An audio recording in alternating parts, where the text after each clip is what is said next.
ઓમ તત્પુરુષાય વિદ્મહે મહાદેવાય ધીમહિ તન્નો રુદ્રઃ પ્રચોદયાત. નમો નમઃ. આપ સૌનું સ્વાગત કરું છું આધ્યાત્મિક મહાશક્તિ કાર્યક્રમમાં, જેમાં આજે આપણે વિચાર કરવાના છીએ ભગવાન સાંબ સદા શિવના અર્ધનારેશ્વર સ્વરૂપનું. નારેશ્વર અને એમાં પણ અર્ધનારેશ્વર.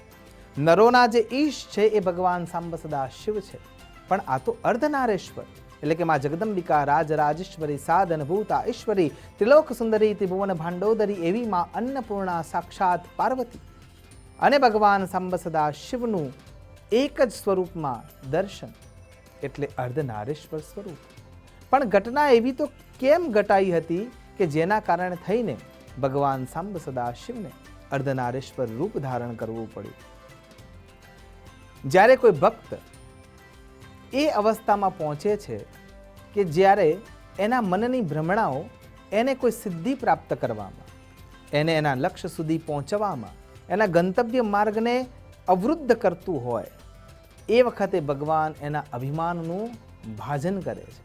અને એ જે ભાજન કરવા માટેની વ્યવસ્થા છે એ ઘટના એટલે અર્ધનારેશ્વર સ્વરૂપની ઘટના.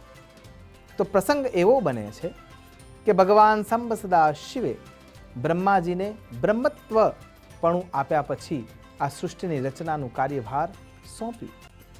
સૃષ્ટિની રચના થવા લાગી. ભગવાન વિષ્ણુ નારાયણના થકી આ સૃષ્ટિનું પાલન પોષણ થવા લાગ્યું. ગતિવિધિના અંદર જ્યારે બ્રહ્માજીએ સંપૂર્ણ બ્રહ્મને દ્યોતક કરીને એક પિંડમાં રૂપાંતરિત કર્યું અને પછી એમાં જળ, સ્થળ, બધા જ પ્રકારની સુખ સુવિધાઓની વ્યવસ્થા કરી, પણ એ કાર્યરત નહોતી. અને જ્યારે એ કાર્યરત નહોતી ત્યારે ભગવાન બ્રહ્માજીએ વિષ્ણુ નારાયણને પ્રશ્ન કર્યો કે હે નારાયણ, મેં જે સૃષ્ટિની રચના કરી છે એ સૃષ્ટિની રચના તો મેં કરી, એમાં પશુઓ છે, પંખીઓ છે, જળ, સ્થળ છે, અંડજ છે, પિંડજ છે, સ્વેદજ છે, જરાયુજ છે, ઉદ્ભિદ છે, આ બધા જ જીવાત્માઓ છે, 84 લાખ યોનિઓ છે. મારા માનસમાંથી નારદજી ઉત્પન્ન થયા છે, મારા શરીરના અર્ધભાગમાંથી મનુ અને શત્રુપા પણ ઉત્પન્ન થયા છે, પણ હજી આ જીવન ચાલી રહ્યું નથી. એના અંદર તરલતા છે પણ રવ નથી. એના અંદર ફૂલોમાં સુવાસ છે, પણ ફૂલોની ઉત્પત્તિ થયા પછી એ યથાવત સ્થિર થઈ જાય છે. એના અંદરથી નવી ઉત્પત્તિ જે થવી જોઈએ એ થતી નથી. તો આનું કારણ શું છે? ભગવાન વિષ્ણુ નારાયણે બ્રહ્માજીને કહ્યું કે ભગવાન સાંબ સદા શિવની તપશ્ચર્યામાં લીન થાવ અને આનો માર્ગ કેવળ અને કેવળ પરબ્રહ્મ જ આપી શકે એમ છે. બ્રહ્માજી તત્ક્ષણ ભગવાન સાંબ સદા શિવની આરાધનામાં લાગે છે. ઘોર તપશ્ચર્યાના અંતે ભગવાન સાંબ સદા શિવ પ્રગટ થાય છે. જટાટવી ગલત જલ પ્રવાહ પાવિત સ્થલે ગલે વલંબે લંબિતામ ભુજંગ તુંગ માલિકામ ડમટ ડમટ ડમટ ડમન નિનાદ વડ ડમરવયમ ચકાર છંદ તાંડવમ તનોતુ નઃ શિવ શિવમ. અને ભગવાન સાંબ સદા શિવ ત્યાં પ્રગટ થાય છે. બ્રહ્માજીનો પ્રશ્ન સાંભળીને ભગવાન સાંબ સદા શિવ દરેક જીવત્વમાં એ જીવ તત્વને ઉમેરવાનું કામ કરે છે. અને એ ત્યારથી આ સૃષ્ટિની શરૂઆત થાય છે. પણ સૃષ્ટિની શરૂઆત થતાં થતાં થતાં જેટલા પણ દિવ્ય ઋષિ મુનિઓ થયા એમાં એક નામ આવે છે ભૃંગી ઋષિ, અને બીજી શાસ્ત્રોની જ્યારે ચર્ચા કરતા હોઈએ છીએ ત્યારે ભૃગુ ઋષિનું નામ પણ આવે છે. તો અહીંયા આપણે ભૃગુ ઋષિના નામથી આ વાતને આગળ વધારીએ છીએ. ભૃગુ ઋષિ એ સંપ્રદાયમાં હતા, એ પ્રણાલીમાં હતા, એ વિભાગમાં હતા કે જે વિભાગ થકી કેવલ અને કેવલ અઘોર સાધના વધે, કેવલ અને કેવલ નિરાકાર સાધના વધે, કેવલ અને કેવલ તત્વ સાધના વધે. અને એ માર્ગમાં જ્યારે એ ચાલ્યા ત્યારે એમની પ્રીતિ કેવળ એક જ તત્વમાં હતી, જેનું નામ છે શિવત્વ. અને શિવ તત્વના અંદર જ્યારે એ એટલા બધા ઓતપ્રોત થઈ જાય છે કે એ અન્ય શક્તિઓને જોવા માટે તૈયાર નથી. જ્યારે તપ વધે છે, શક્તિઓ વધે છે, મનોવાંછિત ઈચ્છાઓની પૂર્તિ કરીને પણ એ પોતાની જાતને સાધુત્વમાં સ્થિર કરી શકે છે, ત્યારે એકવારે ભગવાન સાંબ સદા શિવને મળવા માટે કૈલાસ નગરમાં જાય છે. પણ એમના મનમાં એકમાત્ર વિચાર એ છે કે કોઈ અન્ય શક્તિ કે કોઈ અન્ય દેવ તત્વ મારા માટે યોગ્ય નથી. કેવળ અને કેવળ ભગવાન સંબ સદા શિવ, શિવોહમ શિવોહમ શિવોહમ શિવોહમ. ભગવાન સંબ સદા શિવના જોડે જ્યારે એ કૈલાસ મળવા માટે જાય છે ત્યારે નંદી મહારાજની કૃપાથી એમને આમંત્રણ મળવા લાગે છે કે ભગવાન સંબ સદા શિવને આપને યાદ કર્યા છે અને આપ ત્યાં પધારો. અને ભૃગુ મહારાજ નંદી મહારાજના આમંત્રણને સ્વીકાર કરી અને કૈલાસ પહોંચે છે. જેવા એ કૈલાસ પહોંચે છે, પ્રસંગ એવો બને છે કે માં જગદંબા પાર્વતીને શિવજી એમ કહે છે કે ભૃગુ મહારાજ આવ્યા છે, તો ભૃગુ મહારાજની આગતા સ્વાગતા માટે આતિથ્ય એ સ્વીકાર કરે એ હેતુથી તમે આગળ જાઓ અને એમને સ્વાગત કરો, અભિવાદિત કરો. માં પાર્વતી ત્યાં જાય તો છે, પણ ભૃગુ મહારાજ પોતાના તપના અભિમાનથી, હમણાં કહ્યું ને કે ભગવાન પોતાના ભક્તના અભિમાનનું ભાજન કરે છે, એ જ એમનું મુખ્ય કાર્ય છે. અને એટલા માટે ભૃગુ મહારાજમાં જે તપનું અભિમાન હતું અને એકત્વનું જે અભિમાન હતું, એ એકત્વના અભિમાનને તોડવા માટે ભગવાન આ લીલા કરી રહ્યા છે. માં પાર્વતીને ભૃગુ મહારાજ ત્યાં છોડી દે છે. એમ કહે છે કે દેવી, તમે જે કોઈ પણ હો, પણ મારે તો ભગવાન સંબ સદા શિવાય અન્ય સાથે કોઈ નાતો નથી. અને ત્યાંથી અપમાનિત કરીને માં પાર્વતીને ત્યાંથી એ અપશબ્દો તો નથી બોલતા, પણ ત્યાંથી અપમાનિત કરીને, છોડીને, ત્યજીને ત્યાંથી આગળ નીકળી જાય છે. જગતની માતા જે વંદનીય છે એને એ ઉપહાસના રૂપમાં જોવે છે. ત્યાં નજીક પહોંચે છે ભગવાન સંબ સદા શિવ ધ્યાનસ્થ સમાધિસ્થ હતા. એ જાગૃત થાય છે. જાગૃત થઈને એમની અધ ખુલેલી આંખોને જોઈને ભૃગુ મહારાજ આનંદિત થાય છે અને પ્રણામ કરે છે. અને પ્રણામ કરીને કહે છે કે ભગવાન સંબ સદા શિવ, મેં તમારી જે તપશ્ચર્યા કરી છે એને પૂર્ણતાના આરે મારે પહોંચાડવી છે ને એટલા માટે મારે તમારી પ્રદક્ષિણા કરવી છે. ભગવાન કહે છે કે મારી પ્રદક્ષિણા કરવી હોય તો એને પૂર્ણ રૂપે કરજો. અને અહીંયાથી પ્રદક્ષિણા કરવા માટે જાય છે, પણ ત્યાં સુધીમાં મા પાર્વતી એમના વામાંગમાં આવીને બેસી જાય છે, ડાબા પડખે આવીને બેસી જાય છે. ભૃગુ મહારાજને એમ થાય છે કે આ દેવી કોણ છે અને હું એમને પ્રદક્ષિણા કરવા માટે આવ્યો નથી, અને જો પ્રદક્ષિણા કરું તો મારી તપશ્ચર્યામાં બાધા આવી જશે.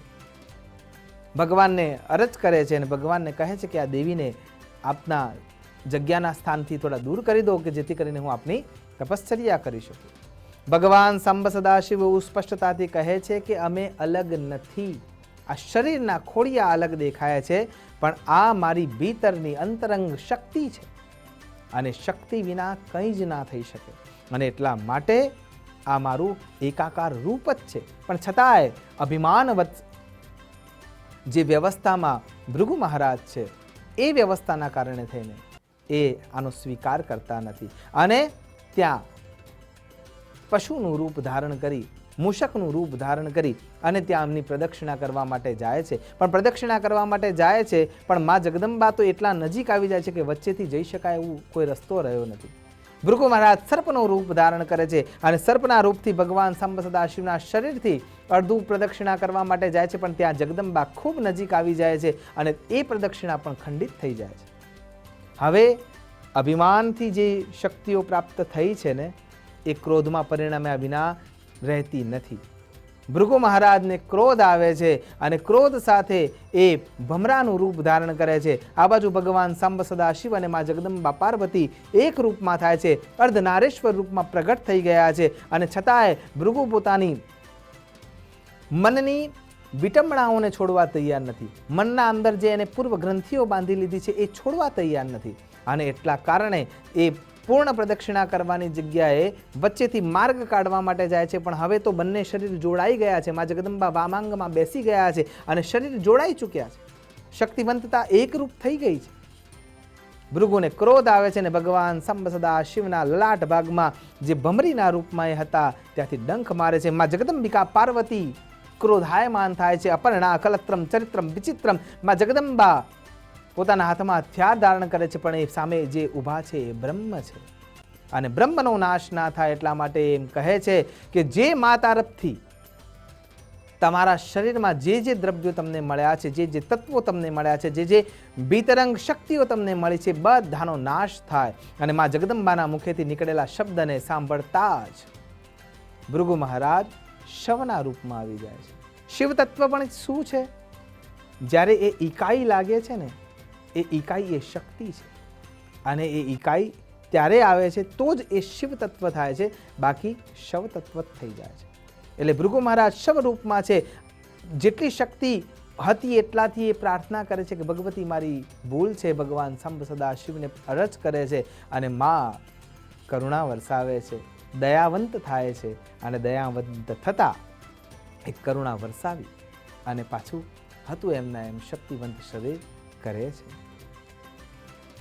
તો અહીંયા કથા પૂર્ણ થાય છે, પણ સમજાવે છે એકમાત્ર એ કે ભગવતી અને ભગવાન ક્યારે અલગ હોઈ શકતા નથી.